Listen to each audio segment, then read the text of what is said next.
models who stutter. Sure, there are celebrities who stuttered, but where are the public figures who openly stutter? The most prominent public figure who still stutters is Joe Biden.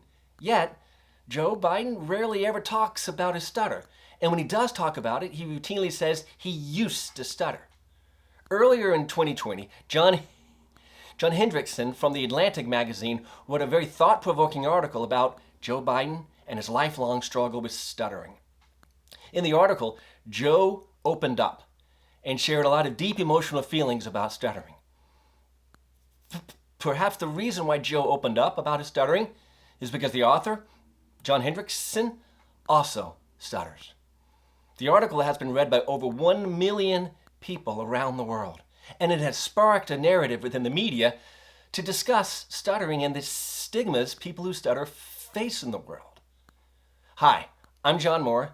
I'm on the board of directors of the National Stuttering Association, and for the NSA at Home conference, I was in a Zoom room with John Hendrickson, and we discussed John's lifelong struggle, journey with stuttering. We also talked about the stigmas people who stutter face in the world. And yes, John was able to give his perspective on Joe Biden and his stuttering and how it affects how the public perceives him. We hope you enjoy this keynote conversation with John Hendrickson at the 2020 NSA at Home conference.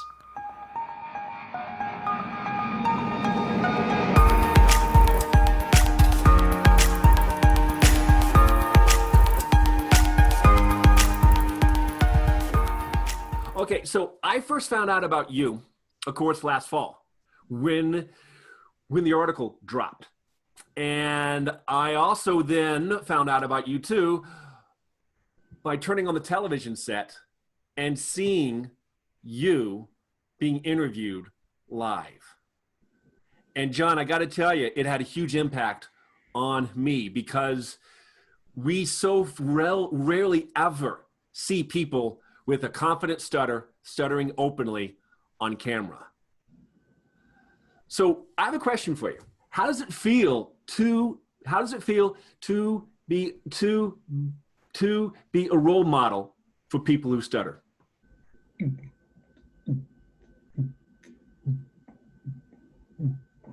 I'm overwhelmed by that phrase. And going on TV that day, and I've gone on one other day my entire life. Those were days in which I was like riding high even, you know. Those were days which I was given a rare opportunity and I just felt as though I had to seize it.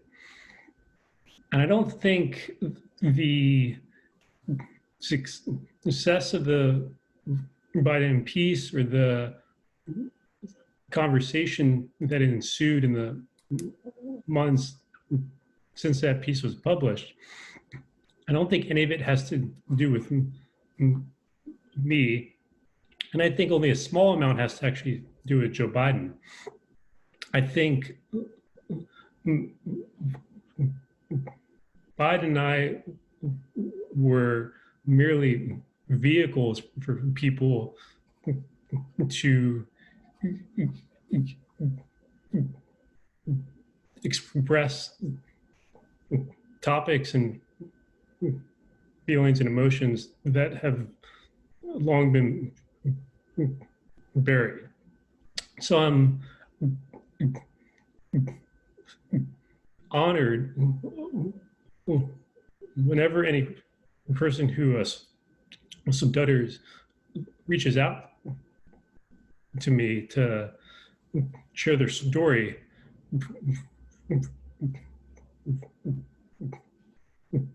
But I'm just another person who stutters as well. That's true, but you know what? It's just we don't get to see too many people who stutter in the public eye. There are so few folks out there that will openly stutter. And that's why, to me, when I see someone like you in the public eye and helping to spread more awareness about stuttering and about people who stutter and helping along that path of destigmatizing stuttering, that actually is a story, not just about you, but about we. But could you talk a little bit about why we think there were so few role models for we who stutter to look up to that are out there in the public eye? We know that there are roughly 70 million people around the world who stutter. We know scores of famous people who, quote unquote, used to stutter. There aren't a lot of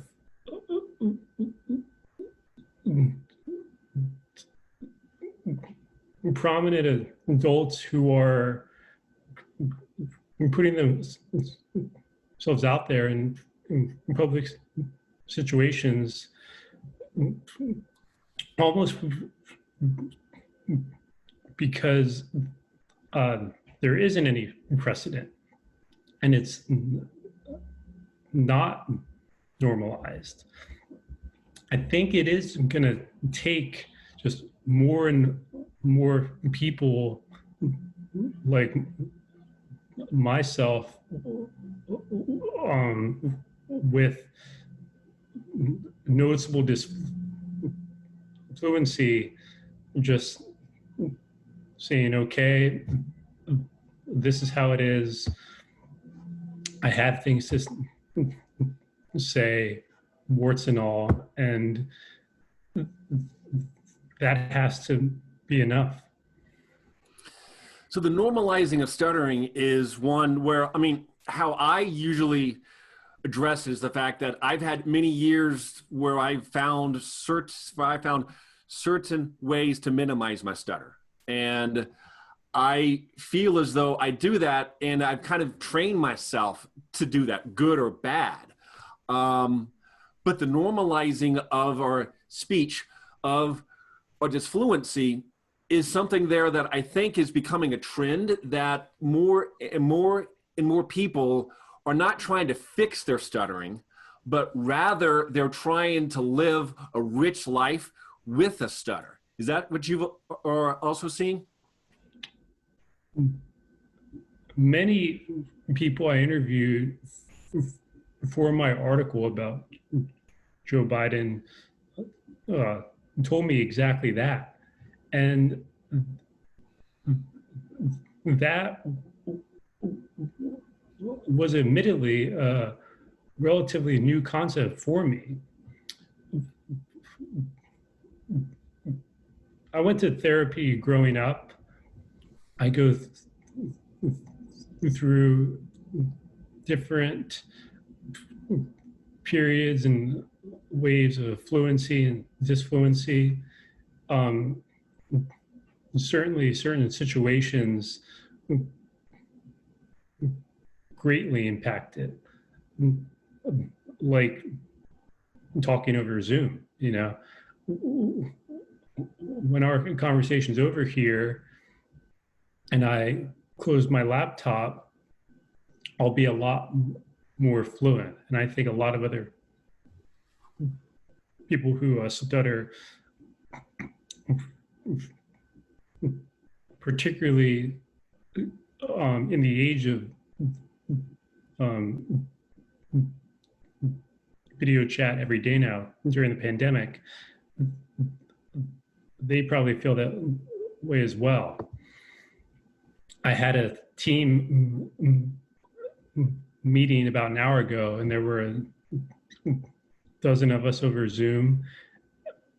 I talked 2 or 3 times, and it was hard. It's always hard. I have 3 to 5 of those meetings every day, and it's exhausting and it's hard.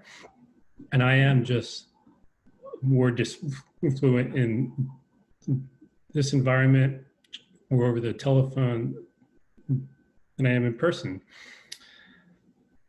And I think at some point, you just have to say, that's okay. And I'm not going to let it hold me back. I'm not going to let it keep me from talking.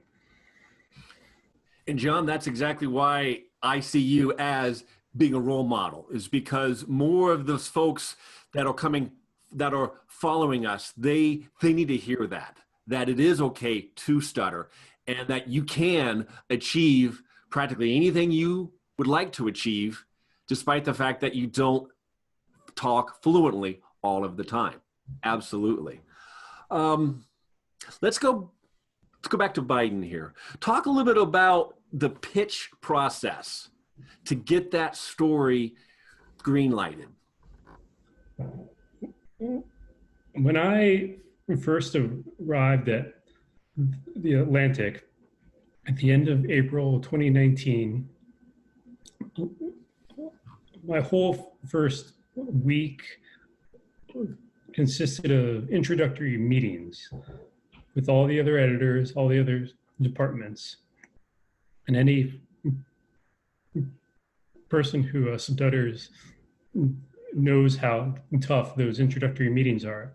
And introducing yourself, and just let alone talking all day, but being met with those quizzical faces over and over again during the workday, and having to explain yourself, having to just kind of go through the motions of it all.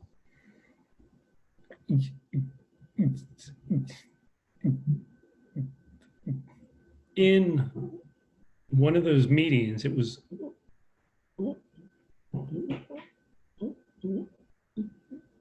me and our top two print editors, and we're talking politics, we're talking election, and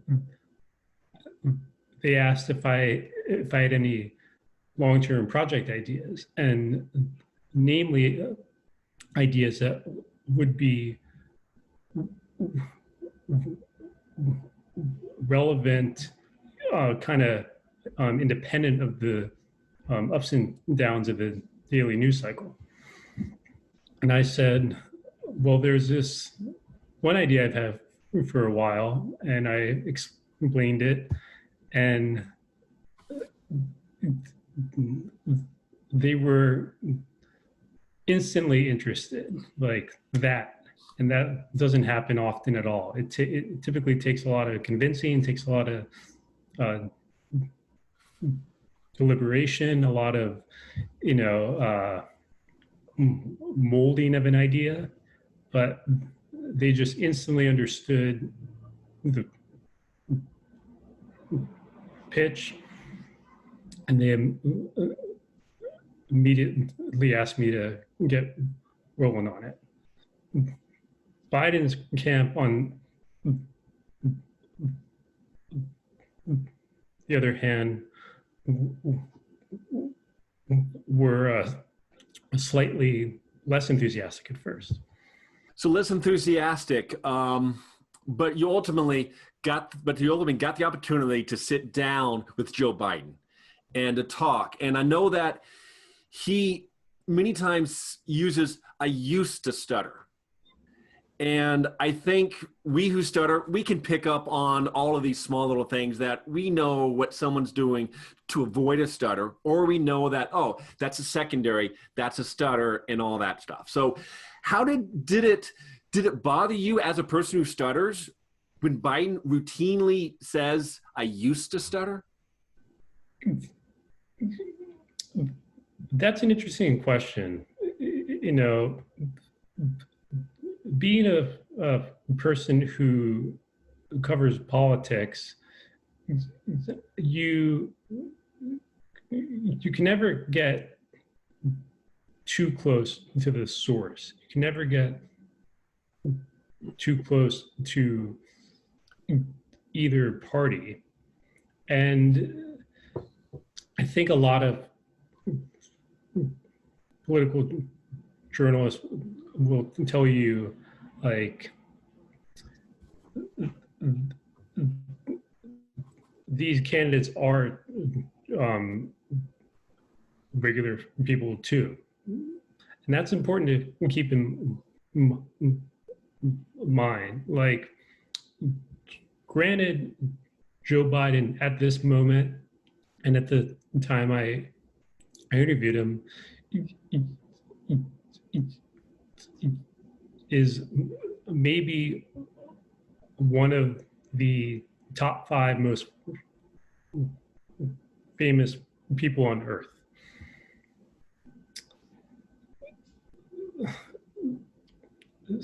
Public figure, obviously, running for office, and they have a certain amount of accountability. They have a certain amount that it's totally fair for anyone to press them on. But they're also people just like us, and they have weaknesses and insecurities and flaws, and it's easy to lose sight of that when someone is so super famous or potentially super powerful. But it's important to never underestimate a celebrity's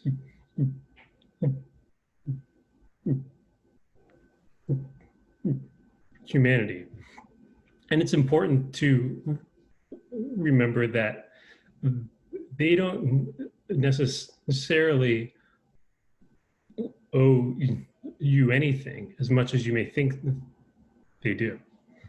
Yeah, it is interesting that they're just people, and there's something about being relatable helps to make you feel as though you're not on this pedestal. And some of the great politicians or leaders, they have that ability to relate to everybody.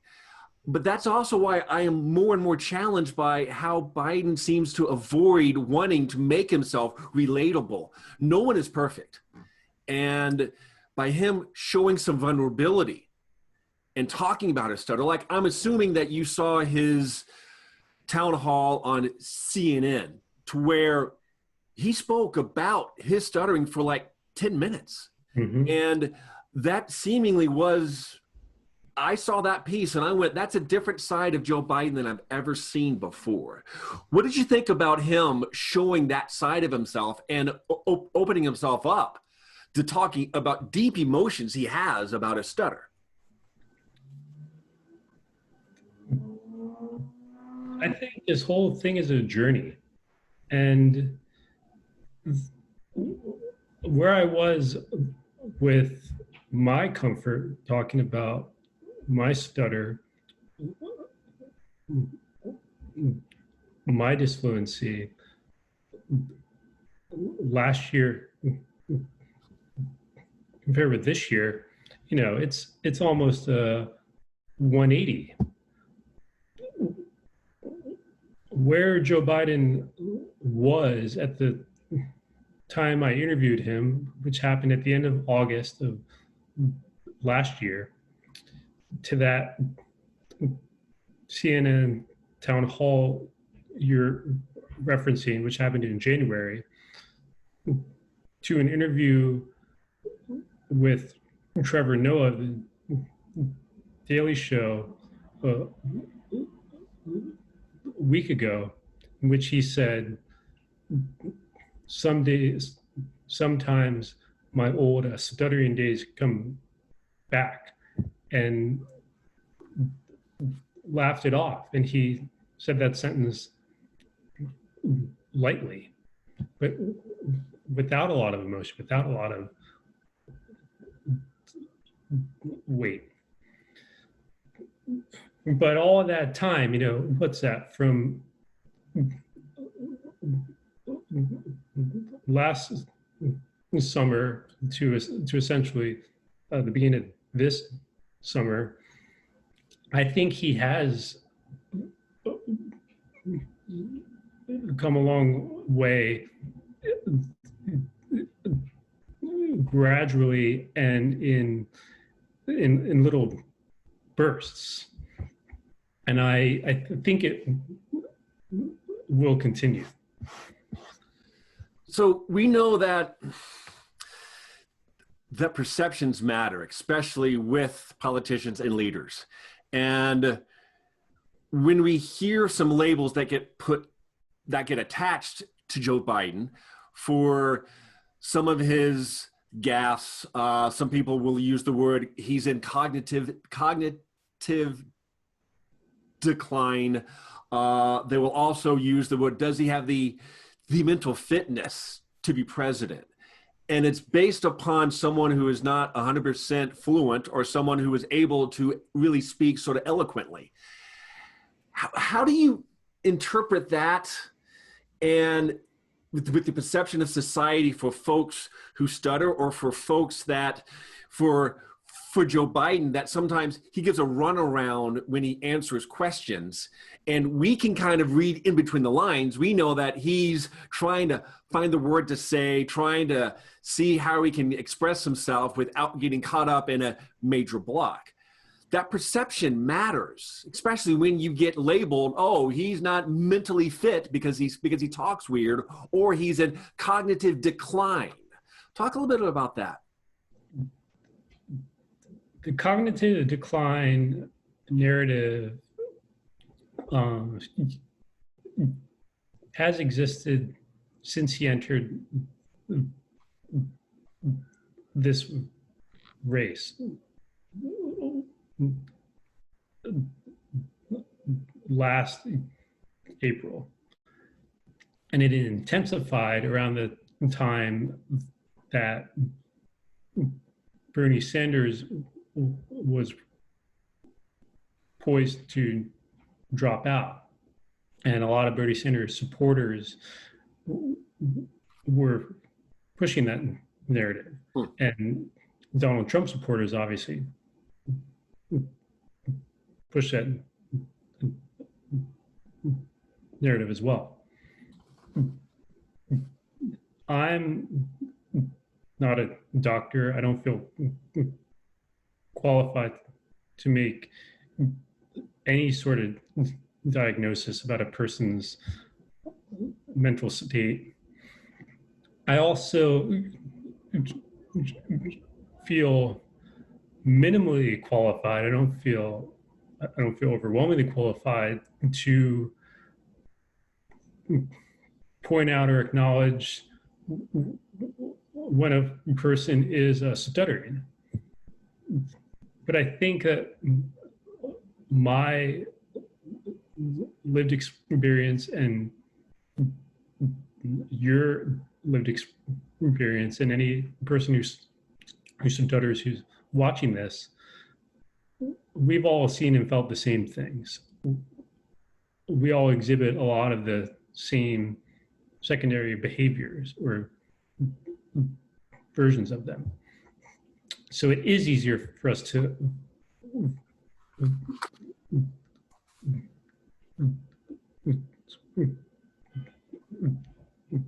recognize them. But it's important to not put everything in a perfect box. I don't think it benefits Joe Biden nor the stuttering community to write off every mistake he makes or factual error he makes or anything like that as merely a form of a stuttering. Nor do I think it benefits anybody to write it all off as cognitive decline. Nuance is essential.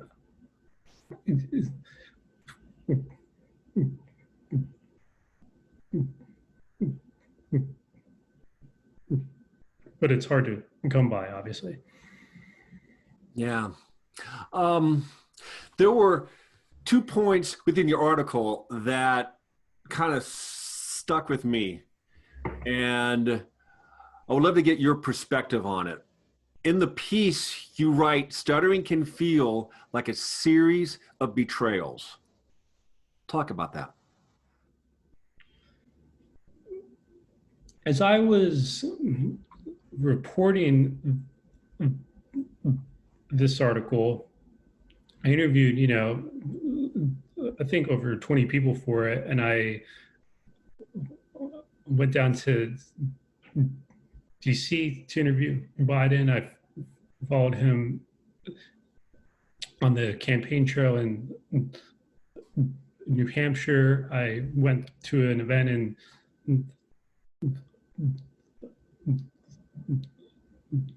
Manhattan. I talked to people he went to high school with.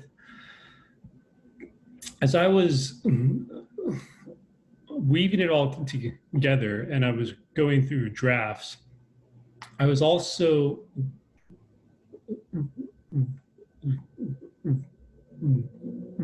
writing potential sentences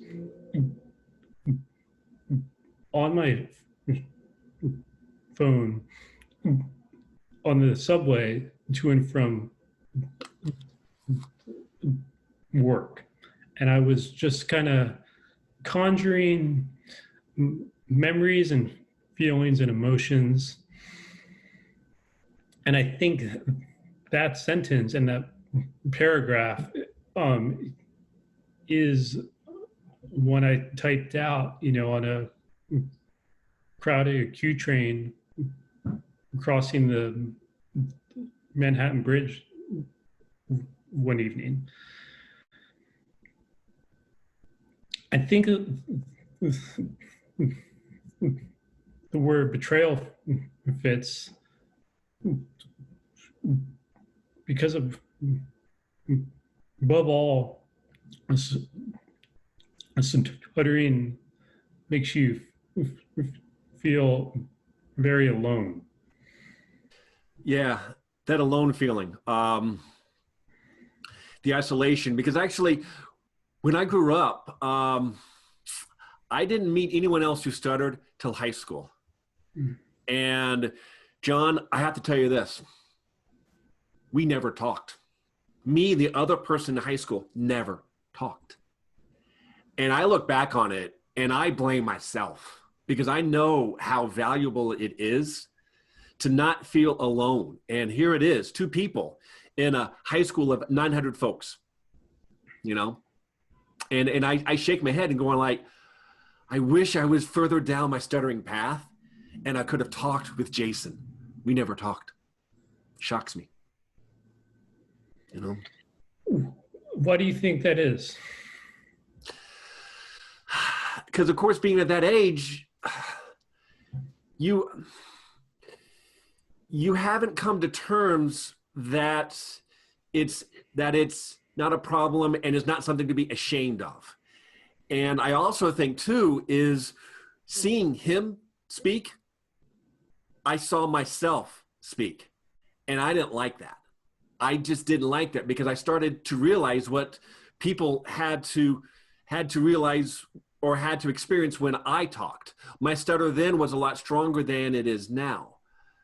So that was something weird. And there's another instance or 2 that I experienced where I had two people who were adults in my life that stuttered, but never decided to sit me down and say, John, let's talk. One was a youth pastor at my church. He had a pretty pronounced stutter. I'm the only other kid in there that stuttered. Why didn't he just say, John, let's talk. Let me just clue you in on what you're going to experience. And I think for him, he too was down this stuttering path and maybe he wasn't comfortable.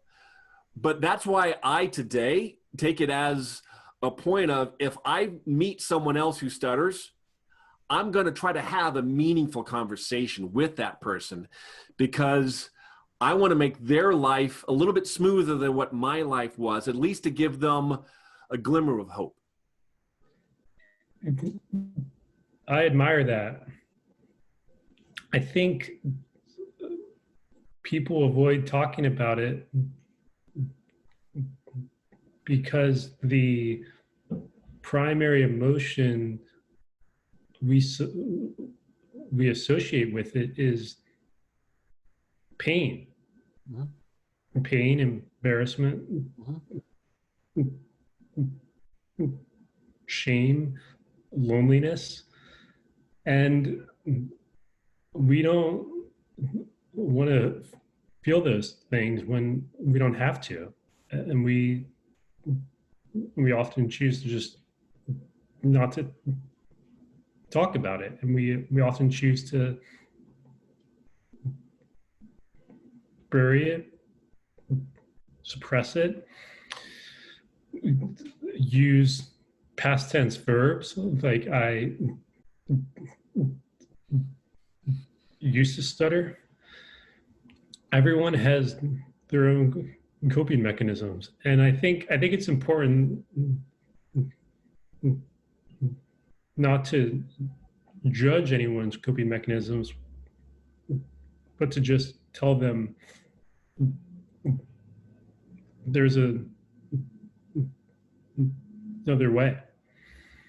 So back to the article and kind of tying into this, to the feelings, to the depths of pain, to the feelings of getting beaten down, especially growing up as a child. You wrote in the piece, if you are a lucky stutterer, you have friends and family who build you back up. Talk about what that means to you, and do you consider yourself to be a lucky stutterer? That's an interesting question. Growing up, it was my dream and my goal to be a magazine writer. And so I would consider myself lucky and grateful and fortunate and privileged to be living out that childhood dream. But I think I was motivated to really push toward that dream because of a constant need to prove myself and my worth, my intellectual worth, and just my seat at the table as a person who deserves to talk in a team meeting, as I mentioned. Not everybody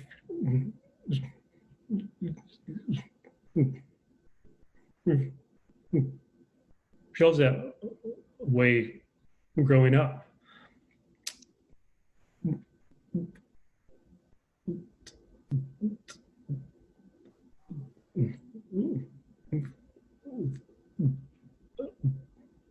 My family, I think, is representative of a lot of families of people who stutter, in that they did certain well-meaning behaviors, like finishing someone's sentences, or trying to order for them, or trying to stage manage this via stutter. And then there are other behaviors that are not so well-meaning. Like my older brother bullied me a lot. And he and I are both adults now, and we're making an effort to have an adult relationship. But it's hard. It doesn't happen overnight, and it takes a concerted effort, and it takes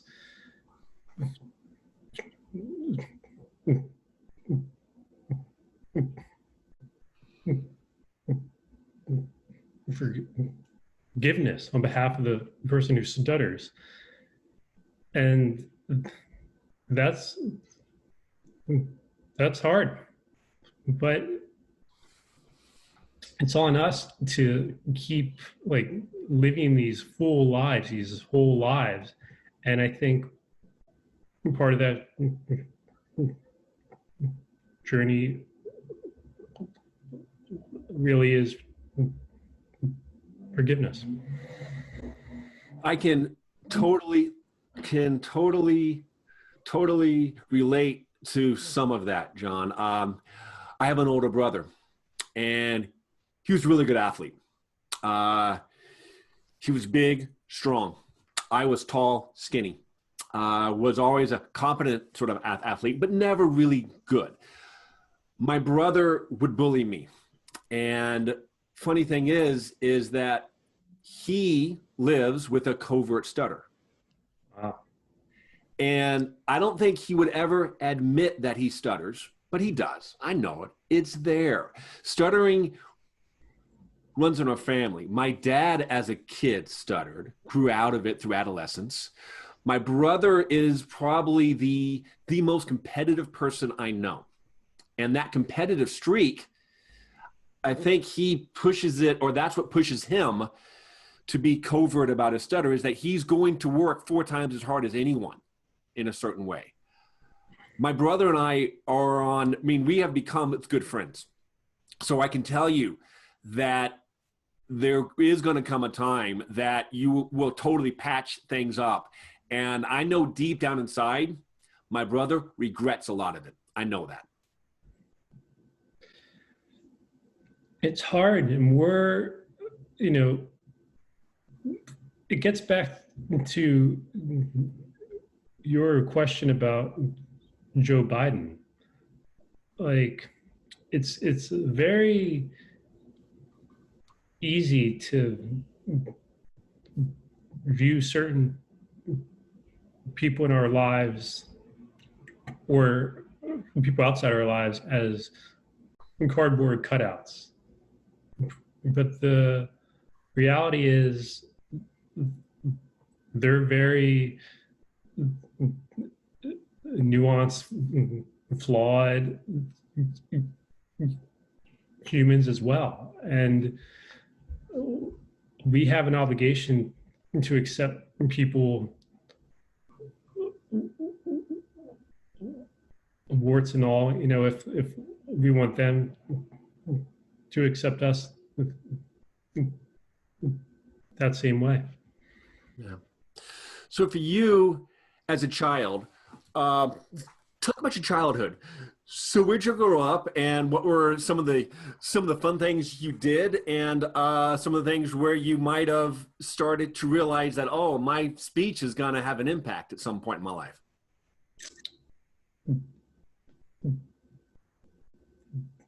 I grew up in the Washington, D.C. area, and I like to think I had a pretty normal childhood of playing outside most of the day with neighborhood friends, and playing baseball and basketball on teams, and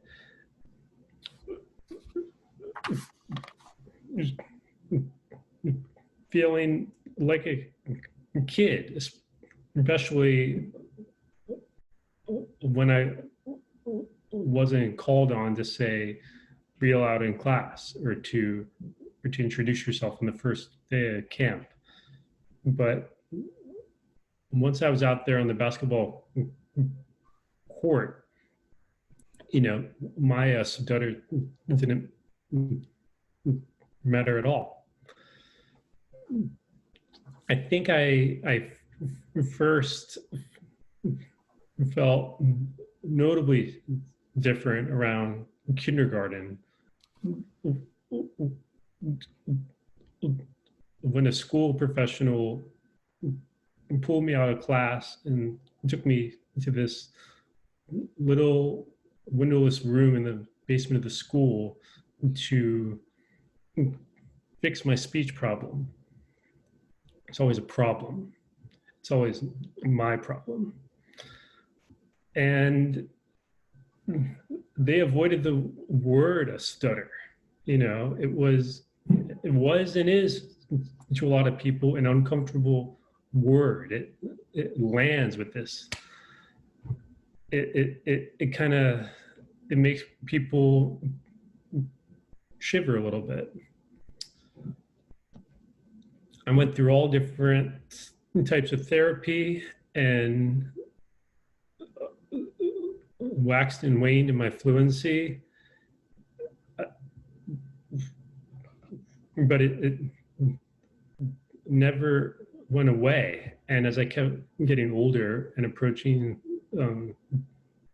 high school and then college and then after college, I had to just gradually accept, maybe this thing will never actually go away. Yeah, I kind of had that same sort of point where I was out of college, struggling to find a good job, just struggling. I went on countless job interviews and was turned down countless times. Again, my stutter was much stronger then than it is today.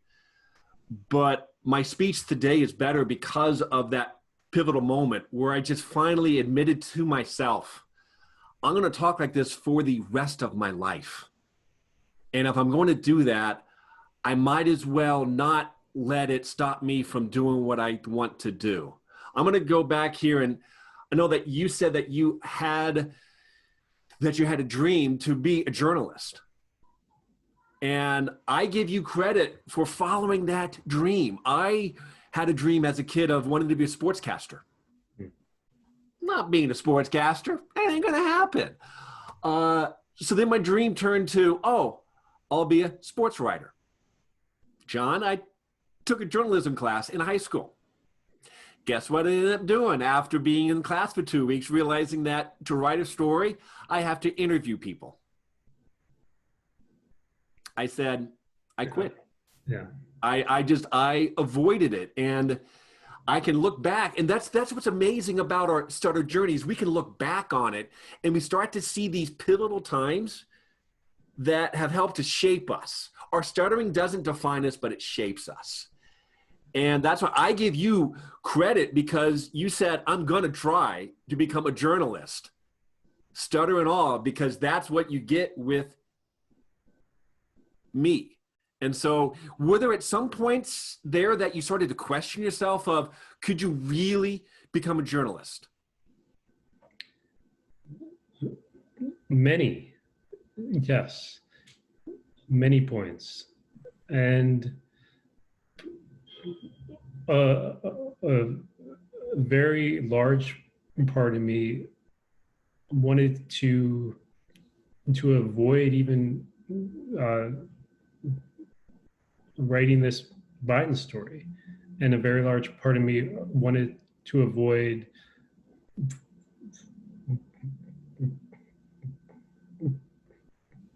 putting a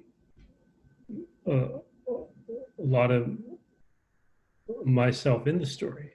And if you were to go back and read an earlier draft, like the very first draft of it, it was probably 80 or 90% Biden, 10 or 20% me. And my editor and I duked it out a lot. And my editor kept saying, as we kept going through drafts, more of you, more of you, more of you, more of you. And she wanted it to be about 50-50. And I hope that it finished about 60-40, like 60 Biden, 40 me. And even that's a lot. But it took a lot of work to get there. And I've been a professional journalist for about 10 years now, and I'm mostly an editor these days, although I still write, obviously. But for the first 5, 6, 7 years of my career, I really tried to avoid telephone interviews, just because the telephone was always like climbing Mount Everest for me, and just it was just ineffective. Namely, if you're interviewing a person and they only have 10 minutes or 15 minutes and you're barely gonna get any questions in. And I would opt or try to convince them to do in-person interviews, and sometimes it worked, other times it didn't. But if it did work out, what I found was that my stutter would disarm them. And all of a sudden, they're not worried about being interviewed by Anderson Cooper, by like a really fast, eloquent, smooth talking person. But now I just look like a regular flawed person to them, and they kind of relax a little more. Then they tell me more interesting things. And so in a way, it became my secret weapon.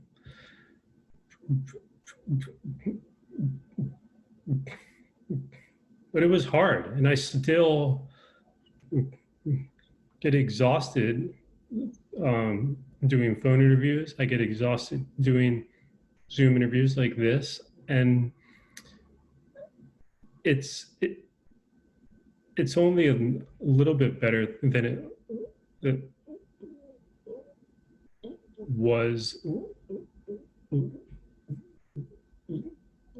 when I first entered the industry.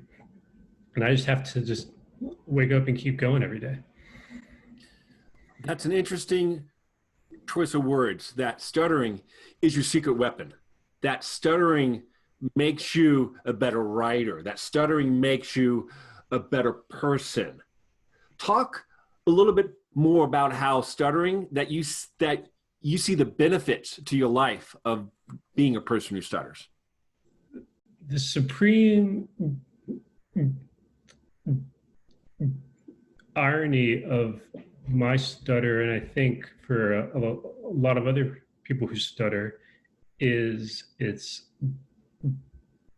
so difficult for us to smoothly express ourselves out loud, and yet it's relatively easy or fun or fulfilling to express ourselves through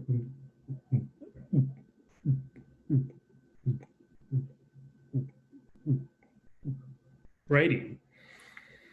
I've received at this point almost like 1,000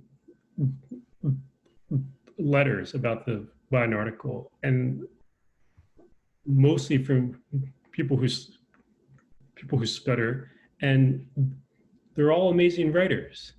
And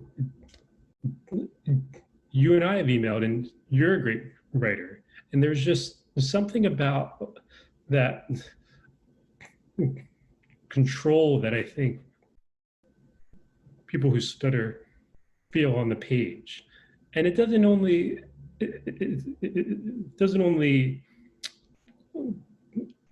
manifest itself in writing. I think it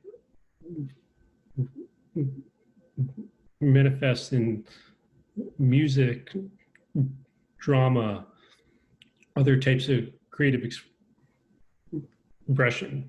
But being people who stutter, we all have a greater sense of empathy, and we all have keen observational skills and keen memories, sometimes too good of a memory. And when you put all those different skill sets together, I think it opens the door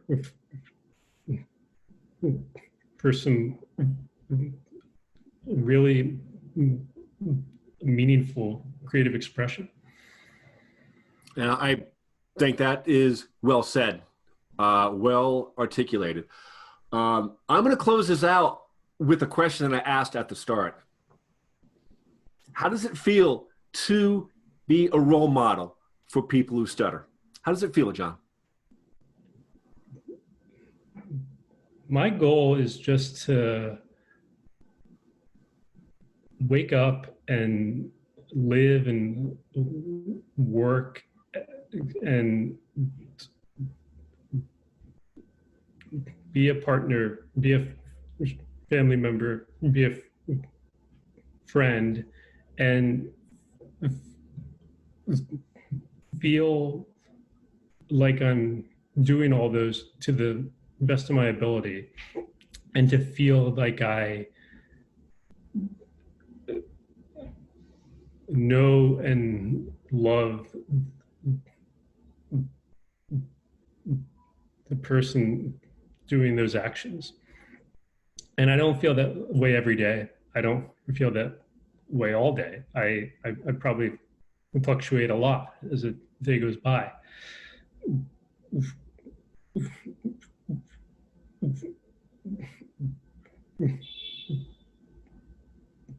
But I'm very glad to be at a point where I can sit here and talk to you for an hour and know I'm going to stutter through the whole thing. But it isn't going to ruin my night. It's not going to ruin my week. If anything, it's the opposite. It makes it. And when I can get these letters from folks, it makes my night. It makes my week. And so again, I will just say the thing I said early on, that like I don't consider myself a role model. I'm overwhelmed at the phrase, but I'm very grateful and privileged to even have conversations like this, or to have the conversations I have with people who stutter all the time now. And I think on that is there's something about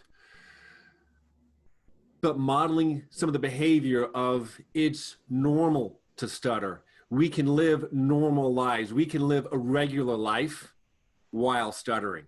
And I don't think the message is heard enough or is expressed enough. And so, John, I think just with what you were trying to say, that, you have a hard time attaching that label to yourself, but in how you responded, you clearly show that you are showing people that it's normal to be the real you and you can find success in life. Right back at you. And like, it's hilarious that you said your dream was to be a sportscaster, because I've been sitting here listening to you. I'm like, oh, this guy's just the voice of a sportscaster.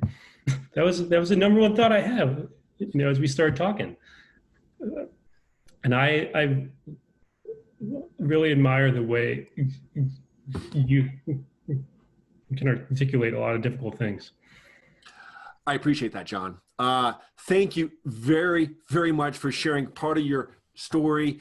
This is a part of the National Stuttering Association's online conference, the NSA at Home. John, we thank you for sharing your story. Thanks so much for having me.